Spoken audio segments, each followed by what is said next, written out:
ভাবতো, মরুভূমির মাঝখানে এমন এক শহর যার বিশাল স্তম্ভ আকাশ ছুঁয়ে যেত, যেখানে ছিল সোনা, প্রাসাদ আর অবিশ্বাস্য ক্ষমতা।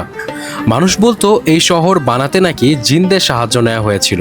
কিন্তু ভয়ঙ্কর ব্যাপার হলো, একদিন পুরো শহরটাই পৃথিবী থেকে হারিয়ে যায়, যেন কখনো ছিলই না। এই শহরের নাম ইরাম।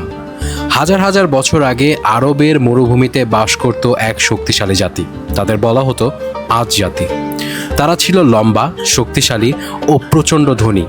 তাদের শহর এত উন্নত ছিল যে মানুষ দূর দূরান্ত থেকে তাদের দেখতে আসতো।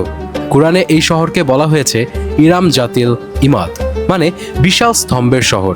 কেউ কেউ বিশ্বাস করত তাদের আর্কিটেকচার এত অদ্ভুত আর অ্যাডভান্স ছিল যে মানুষ ধারণা করত এটা সাধারণ মানুষের কাজ না, এবং সেখান থেকে ছড়িয়ে পড়ে জিনদের শহরের গল্প।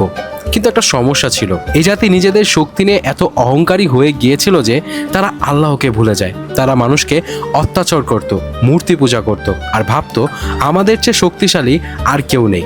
তখন আল্লাহ তাদের কাছে পাঠালেন একজন নবী, হুদ আলাইহিসসালাম। তিনি বারবার তাদেরকে সতর্ক করলেন, বললেন অহংকার করো না, আল্লাহর দিকে ফিরে আসো। কিন্তু তারা হাসাহাসি করত।